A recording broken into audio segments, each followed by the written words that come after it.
Voilà. Donc les deux notions essentielles, contrôle et attachement. Alors l'attachement, c'est le lien émotionnel qui vous unit, vous à votre enfant, qui unit l'enfant à ce qu'on appelle la figure d'attachement. Voilà. Donc l'idée, l'attachement, c'est quand l'attachement va être fort, c'est que vous êtes capable vous avez l'aptitude à capter ses besoins et à les accepter, déjà à les accueillir et à y répondre de manière adéquate. Le but d'exercer ce contrôle, c'est de pouvoir faire en sorte que votre enfant se socialise et devienne autonome et parce que c'est un scoop, mais ils vont quitter la maison un jour. Donc, à un moment, il faudra qu'ils sachent aussi, par rapport à des règles qui existent dans la société, de savoir se débrouiller sans avoir toujours leurs parents pour leur dire, voilà, maintenant, tu fais ça à telle heure, etc. Voilà. Elle se déplace le long de cette échelle. Voilà. Ça, pourquoi j'ai fait ça? Parce que l'idée, c'est de vous faire voir que, en fait, tout est mobile. C'est-à-dire qu'à un moment, vous avez une certaine attitude et un niveau de contrôle ou d'attachement défini, mais tout ça, ça peut bouger. Il n'y a rien de définitif. C'est que, par exemple, quand vous lui dites c'est comme ça et pas autrement et tu n'as pas ton mot à dire, un enfant qui n'a pas son mot à dire, il peut basculer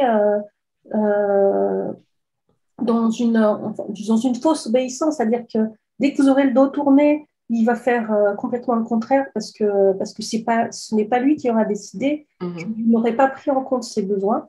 Voilà. Et aussi, il aura peur d'exprimer son besoin, de son désir, et parce qu'il aura peur d'être rejeté ou qu'on ne l'écoute pas, tout simplement. Ensuite, on passe au quatrième et dernier style, qui est le style parental équilibré. Alors, vous voyez, équilibré, en gros, on est ensemble et on avance ensemble. On est un soutien, mais l'enfant est dans l'action. Les enfants dont les parents ont un style éducatif parental équilibré vont plus facilement assimiler les valeurs qui sont importantes. Ça ne veut pas dire qu'il n'y a pas de conflit. Tout à fait. Alors le style parental équilibré, ça ne veut pas dire oui à tout.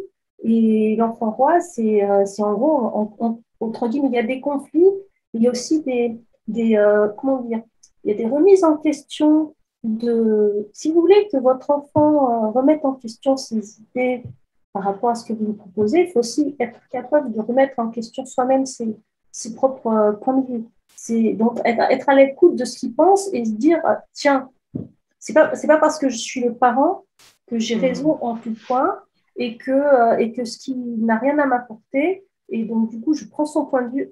Je n'avais pas imaginé qu'il ressentait ça, donc je vais en tenir compte.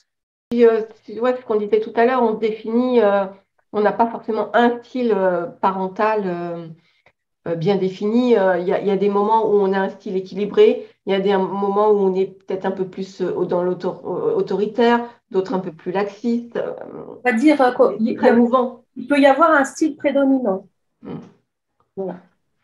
Que comme tu le disais tout à l'heure, rien n'est figé. Tout ce que vous ferez pour améliorer votre quotidien, que ce soit des grands pas ou des petits pas, ça vous permettra de vous sentir mieux et ça se répercutera sur votre ado. Voilà.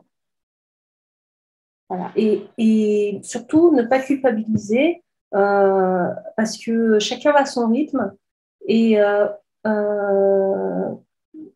nous aussi, on subit des contraintes au niveau de notre environnement, notre travail, et que parfois, il faut aussi savoir choisir ses batailles. C'est-à-dire que vous ne pourrez pas forcément tout gérer en même temps en permanence.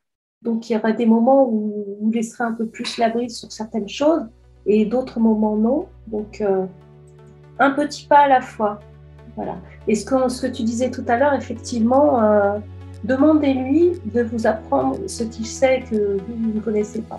Parce que lui, il sera vraiment fier de pouvoir vous apprendre quelque chose et surtout, il sera très, très heureux